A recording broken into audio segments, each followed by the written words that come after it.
Sir हम लोग नोएडा में रहते हैं, मैं और मेरे हस्बैंड।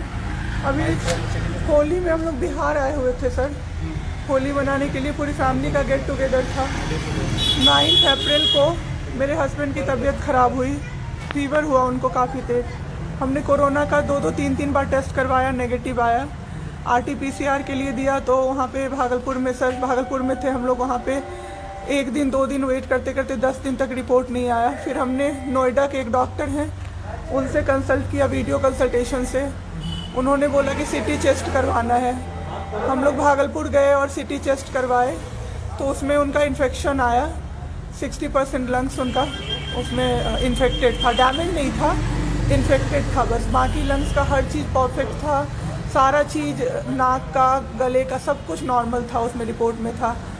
फिर हम लोग नेक्स्ट डे ग्लोकल हॉस्पिटल है भागलपुर में, ग्लोकल हॉस्पिटल लेके आए। वहाँ पे एडमिट कराया हमने ICU में। मेरी मदर की भी तबीयत ख़राब थी, मेरी मम्मी और मेरे हस्बैंड दोनों एक साथ एडमिट हुए। वहाँ पे इतनी लापरवाही हुई उनके साथ, इतनी लापरवाही हुई। डॉक्टर्स आते थे बस विजिट के लिए, 10 मिनट देख के गए। उसके अलावा जितने भी वहाँ पे नर्स थे, कंपाउंडर्स थे, सारे के सारे जल्लाद थे सर। कोई दवाई तक नहीं देना चाहता था पेशेंट। मेरी मदर टचवुड बेटर कंडीशन में थी थोड़ी, मेरे हस्बैंड बोल भी नहीं पा रहे थे उस समय तक। इशारे से पानी का ऐसे ऐसे बताते थे, लेकिन कोई उनको पानी नहीं पिलाता था सर। वो मुझे हार के फ़ोन करते थे कि पानी पिला दो। जब मैं अंदर जाती थी तो ये लोग हल्ला करते थे कि क्यों जा रहे हो अंदर। फिर भी मैं जाके उनको पानी पिलाती थी, जूस पिलाती थी। रेमडेसिविर इंजेक्शन का नाम आप लोगों ने अभी तक सबने सुन लिया होगा कि कितनी मुश्किल से मिल रहा है। डॉक्टर ने वहाँ सजेस्ट किया, मेरे 2-2 पेशेंट थे वहाँ, हमने बहुत मुश्किल से अरेंज किया। जब वो इंजेक्शन मिला तो एक दिन रात को जब इंजेक्शन देने लगे, हाफ इंजेक्शन फ्लोर पे गिरा दिया उन्होंने।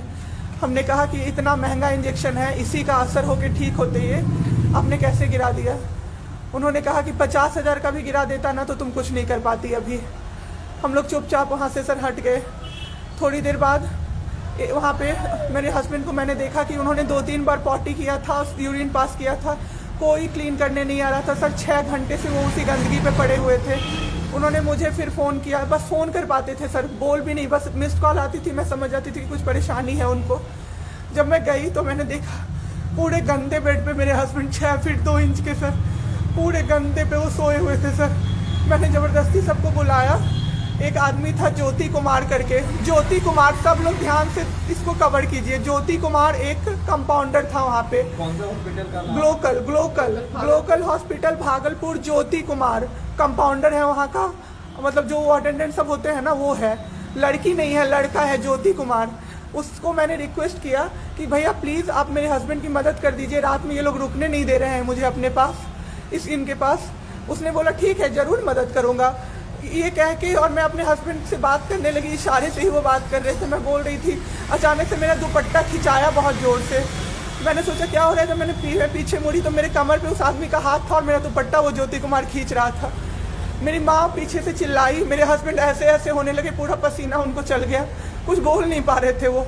जब हम लोग ठीक थे ना, मैं बाहर निकलती थी ना, कोई मुझे ऐसे देखता था ना नॉर्मली ही तो कहते थे आंख निकाल लूंगा, क्या सोच के इसको देख रहे हो। और मेरे हस्बैंड उस दिन बेड पे पड़े हुए देखते रहे कि मेरी वाइफ का कोई दुपट्टा खींच रहा है। और जब मैंने उस आदमी को देखा ना तो वो मुस्कुरा रहा था। मैंने ऐसे दुपट्टा खींचा और मैं कुछ नहीं बोल पाई डर से कि मेरे हस्बैंड यहाँ पे है, मेरी माँ यहाँ पे है, ये लोग कुछ कर देगा। इस डर से मैं कुछ नहीं बाहर निकली। मैं बाहर निकल के मैं दम से बैठ गई। वो आदमी मेरे पास फिर आया, मुस्कुरा के बोला मैं ध्यान रखूंगा। मैंने बोला ठीक है भैया आप ध्यान रखना। मैंने कुछ नहीं बोला उसको, कुछ भी नहीं। 2-3 दिन बाद ऐसे ही कोई सुविधा नहीं, कुछ नहीं। मेरे हस्बैंड की तबीयत उस दिन से बिगड़ी जब रात के 2 बजे में मेरी मदर के बगल वाले बेड पे एक अंकल, मास्क उनका हट गया था और वो अंकल चिल्ला के नर्स को बुला रहे थे और मेरी मम्मी चिल्ला रही थी जल्दी आइए ये मर जाएंगे, जल्दी आइए ये मर जाएंगे। कोई नहीं आया और अंकल ने दम तोड़ दिया। ऐसे 3-4 लोग उस 2-3 दिन के अंदर दम तोड़े हैं बिना केयर के, बिना नर्स के आए। सारी नर्स टेबल कुर्सी लगा के सो जाती थी, कहती थी पागल हो गए हैं हम ही, अब मर जाएंगे इस कोरोना के चक्कर में, अब तो क्यों जॉब कर रहे हो, छोड़ दो, आपकी जगह कोई और आ जाएगा। उसके बाद वहाँ से बाई पैप वहाँ उस हॉस्पिटल में नहीं अवेलेबल था। मेरे हस्बैंड की तबीयत एक दिन बहुत ख़राब हो गई, उन्होंने मायागंज रेफ़र कर दिया, भागलपुर मायागंज हॉस्पिटल। हम लोग अभी मायागंज आए, मायागंज की और हालत ख़राब। ICU में 4 बेड था। मेरे हस्बैंड के बगल वाले बेड पे 4 लोग 6 से 7 घंटे में 4 लोग ख़त्म हुए। क्यों ख़त्म हुए? वो नर्स को बुला रहे थे, सिस्टर आ जाओ, दिक्कत हो रही है, दिक्कत हो रही है, और सिस्टर नहीं आती थी। एक अंकल तो बुलाते बुलाते उलट के गिर गए, पूरा सर फूट गया, ब्लड और मर गए वो अंकल वहीं पे। इतना मेरे हस्बैंड डर गए। शाम होते होते मेरे हस्बैंड की तबीयत अचानक से ख़राब होने लगी, पूरा ये सब ड्राई हो गया, एक लेयर वाइट कलर का जम गया उनके ऊपर, बहुत ज़्यादा तबीयत ख़राब हो गई। हम लोगों को समझ में नहीं आ रहा था कि हो क्या रहा था। अचानक से मेरे दिमाग में आया ना, डॉक्टर को कम से कम 5-6 बार मेरी बहन बुलाने गई है, क्योंकि कोई डॉक्टर था ही नहीं ड्यूटी। कब हुई आपके हस्बैंड की घटना? परसों। सुनिए मेरी बात, पहले पूरी कहानी मेरी सुनिए। मेरी बहन 5 बार 6 बार गई है बुलाने डॉक्टर को मायागंज में, तो डॉक्टर क्या कह रहे हैं, यार रात में भी सोने नहीं दोगे, रात में भी सोने नहीं दोगे। जब हमने देखा जाके सर, तो लाइट ऑफ, इमरजेंसी के नाइट डॉक्टर्स का लाइट ऑफ, और सब नीचे बिछा के मूवी देख रहे हैं और सो रहे हैं, और दरवाज़ा तक नहीं खोला सर। मेरे हस्बैंड की ऐसी हालत हुई, जब मेरी दीदी बहुत जाके चिल्लाई, तब एक डॉक्टर आए वहाँ से, तो उन्होंने देखा क्या कि मास्क, उन्होंने ऐसे मास्क लगा होता है ना, उसमें एक ऑक्सीजन सप्लाई का पाइप होता है ना, वो पाइप ही नहीं लगाया था सर, बस मास्क लगा के छोड़ दिया था, ऑक्सीजन सप्लाई आ ही नहीं रहा था। जब बहुत कम हो गया तब वो डॉक्टर आए और पाइप लगाया, मेरे हस्बैंड तुरंत में जिंदा हो गए। उसी दिन से उनके दिमाग में वो ऑक्सीजन की किल्लत का डर बैठ गया सर। बहुत 7 घंटे बिना ऑक्सीजन के रहे सर, लड़ते रहे। फिर उस दिन इतना वो डर गए, वो बोले नहीं अब हमको कहीं बाहर लेके चलो। दिल्ली में सर हमने बेड का किया, बहुत पता नहीं था, दिल्ली में कहीं भी जगह नहीं था। हम पटना आए, राजेश्वर हॉस्पिटल में सर पटना आए। यहाँ पे इन्होंने कहा आईसीयू में अटेंडेंट नहीं अलाउड है, नहीं जाओगे आप। मेरे हस्बैंड रोने लगे कि मेरी वाइफ को बस भेज दो, वो रहेगी तो मैं ठीक हो जाऊंगा। इन लोगों ने नहीं अलाउ किया सर। आज मैंने देखा, एम्बुलेंस से हम लोग भागलपुर से पटना आए थे राजेश्वर, रास्ते में उनको 3 बार पॉटी हुई थी सर। उसी गंदे बेड पे उनको 4-5 घंटे राजेश्वर में सुलाया रहा। मैं 10 बार जाके बोली बाहर से कि सर प्लीज़ बेड क्लीन कर दीजिए, वो हम लोग देख लेंगे ना। एक डॉक्टर निकले, मैंने बोला, वो मेरे हस्बैंड अंदर से ना बोल नहीं पा रहे थे, अंदर से ऐसे ऐसे कर रहे थे, बुला रहे थे सबको। मैंने कहा सर वो बुला रहे हैं किसी को बाहर से, तो एक डॉक्टर मुझे कहता है अरे छोड़िए ना, वो छोड़ा तो ऐसे ही बौखला रहा है जब से आया है। मैं उस समय कुछ नहीं कर पाई सर। उसके बाद उनका ऑक्सीजन लेवल जब 37 हो गया, तब मेरे साथ मेरी दीदी थी, मेरे जीजा जी थे और मेरे जेठ थे। तब मैंने अपने जीजा जी से बोला कि अब मेरे से नहीं रहा होगा, मुझे किसी तरह से अंदर भिजवाइए।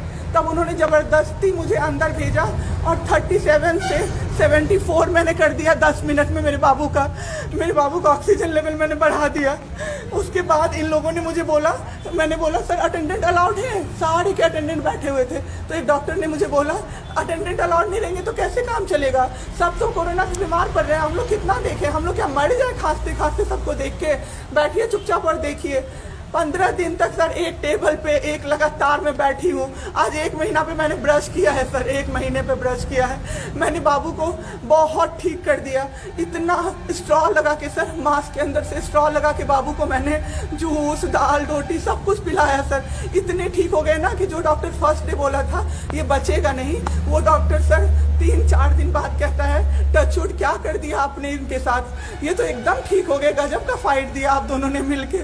मुझे क्या पता था कि मैं फाइट दे रही हूँ और ये लोग मेरे बाबू को ख़त्म कर देंगे। इतना ऑक्सीजन का किल्लत सर, मेरा बाबू डर गया बहुत ज़्यादा। ऑक्सीजन सिलेंडर देखता था और कहता था हाँ वो ख़त्म हो जाएगा, वो ख़त्म हो जाएगा। मैं कहती थी नहीं ख़त्म होगा बाबू। 1.5 घंटे के लिए सर ऑक्सीजन सप्लाई बंद रहता था। बाद में हमें पता चला ये लोग ब्लैक मार्केटिंग कर रहे हैं अंदर में ऑक्सीजन सिलेंडर का। जो अस्पताल वाले हैं ना, वो ऑक्सीजन सप्लाई बंद कर देते थे ताकि बेचैन होके लोग खरीदें उन्हीं से। हम भी खरीदे सर, मैंने भी खरीदा, क्या करते हमें भी तो चाहिए था। परसों सर सुबह में हमारे पास एक ही सिलेंडर था, पाइपलाइन बंद हो गया। मेरे हस्बैंड को बाईपैप लगा हुआ था, उनको 2 सिलेंडर से जाना था, एक ही सिलेंडर था। सिलेंडर मांगते मांगते कहीं नहीं मिला सर, मेरे हस्बैंड खत्म हो गए सर।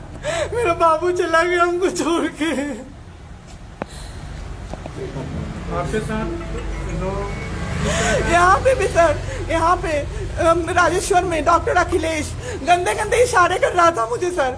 चलता था ना तो मुझसे सट के क्रॉस करता था सर, मैं इग्नोर कर देती थी कि मेरा हस्बैंड है यहाँ पे, वरना अगर बाहर होता चप्पल खोल के मैं मारती सर ऐसे इंसान को। वहाँ पे मायागंज हॉस्पिटल में डॉक्टर्स, कोई भी डॉक्टर नहीं आता है, कोई सीनियर डॉक्टर नहीं, जूनियर डॉक्टर नहीं, और पेशेंट की सिर्फ एंट्री कर देते हैं कि फिजियोथेरेपी किया गया। ये बाबू नाक का क्या करते हैं, नेबुलाइज किया गया, 4 बार नेबुलाइज किया गया, कोई चीज नहीं होती है, सिर्फ पेशेंट की एंट्री कर देते हैं। एंट्री सब किया हुआ रहता है कि ये बड़े डॉक्टर आए, ये बड़े डॉक्टर आए, उन्होंने पेशेंट को देखा, नेबुलाइज किया, फिजियोथेरेपी हुआ, पेशेंट को कुछ नहीं, मतलब सीपैप पे पड़ा हुआ पेशेंट, और उसको देखने के लिए 24 घंटे में कोई नर्स नहीं आती है, रूम बंद करके, और सब सोते रहते हैं। दरवाजा ठकठकाइएगा तो चिल्ला के बोलेगी दूर भागो यहाँ से, कोरोना पेशेंट के यहाँ से आई हो, हम लोग अभी रात में नहीं आ सकते। हम लोग क्या मर जाए पेशेंट के लिए? कोई नहीं आता है, कोई नहीं आता है देखने के लिए किसी को। ये लोग पटना में हम लोग तो 26 तारीख को आए पटना। मैम आपके साथ जो ये सब हुआ गलत हुआ, इसकी शिकायत आपने किसी को की है? अभी किसको करे सर? परसों तो मेरा बाबू गया है। परसों शाम अब क्या चाहती हैं सरकार से? क्या अभी सबसे पहले तो मैं चाहती हूँ कि सारे जगह ये सबसे पहले तो मुझे कोई प्लेटफॉर्म मिले जिसपे मैं ये बोल सकूँ टीवी पे जाके, ताकि लोग बचें। अब जिसके साथ जो हो नहीं हो तो सेकेंडरी है। हमारे जैसे जो लोग उसमें पड़े हैं ना, जो ये छोड़ के भूल जाते हैं कि पेशेंट का ख्याल डॉक्टर्स रखेंगे, वो जाके अपने पेशेंट का ख्याल रखें, नहीं तो सब मर जाएंगे सर, सब मर जाएंगे। एक डॉक्टर एक दिन आए राजेश्वर में, कहते हैं अरे ये बेड अभी तक नहीं खाली हुआ है, मतलब ये आदमी अभी तक नहीं मरा है। एक आदमी के बारे में आप सोचो सर जरा सा, आप सोचो सर जरा सा। मेरे हस्बैंड को वेंटिलेटर पे नहीं रखा सर, वो शायद बच जाते। और जब मेरी एक फ्रेंड है डॉक्टर, उसने बात की कि आपने वेंटिलेटर पे क्यों नहीं रखा, तो झूठ कह रहे हैं कि फैमिली वालों ने मना किया। हमें कोई सजेशन नहीं दिया कोई गया कि सजेशन वेंटिलेटर नहीं, पे आप रख सकते हो, कुछ भी नहीं सर। वो बस वेट कर रहे थे कि ये बेड खाली हो। ठीक है।